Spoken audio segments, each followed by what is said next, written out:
An Oregon bakery was forced to pay $135,000 in damages to a same-sex couple, lesbian couple, that asked them to bake a wedding cake for them, and the bakers refused to do so, citing religious reasons. Now, this was Sweet Cakes by Melissa, owned by Aaron and Melissa Klein. And when the story came out that they had to pay this $135,000 fine, there was an indication that the reason why the money was so expensive, or the fine was so expensive, was because they had discriminated against a same-sex couple, and in Oregon they have laws that protect same-sex couples. Well, now we know more information for why the amount is so high. The ruling shows that the Kleins brought the case to the media's attention and kept it there by repeatedly appearing in public to make statements deriding the couple who filed the complaint. So essentially what the judge ruled in this case was that there was some emotional distress, there was proof of damages, and so as a result the fine needed to be high. So according to the Oregon Bureau of Labor and Industries, it was foreseeable that this attention would negatively impact the Bauman-Criers, making the Kleins liable for any resultant emotional suffering experienced by them. So one of the things that the bakers actually did is they started posting the address of the same-sex couple on the internet. Oh. And so they started getting death threats, and they started suffering from emotional distress as a result. So that's the reason why the fine is so hefty.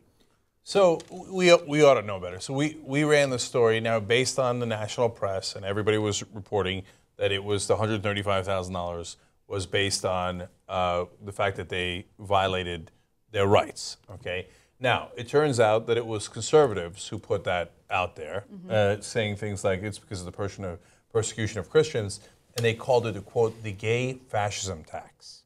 Now that didn't make it into the national press stories. But the press did pick up, oh, the $135,000 is because they discriminated against them.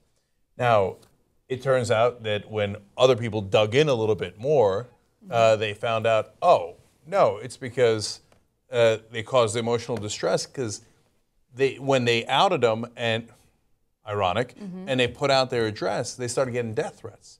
And it got so bad that they're worried about their foster kid might be taken away from them because he might be in danger. Oh, that made me mad. I mean, it's one thing when you say, oh, it's in my heart and I decided, not to serve you or not to give you cake, right? You're from Oregon. I just gave myself an accent. Anyway, but it's another thing when you say, okay, these are the gay people, for all of you who are hating on them, and, okay, here's their address. Yeah, okay, now you got a real lawsuit. So now... Right.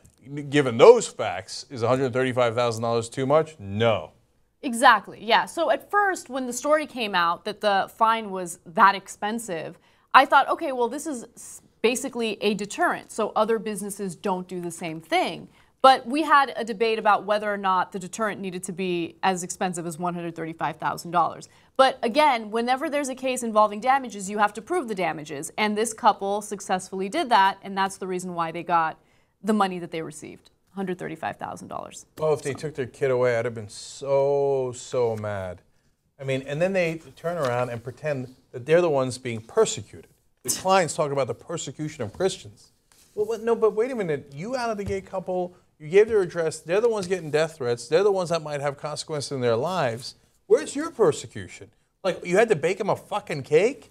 Wow! You had to serve them just as you would serve any other American citizen. This is the same thing as when they wouldn't serve blacks in a diner. They say, you're taking my right away not to serve the N-words, right?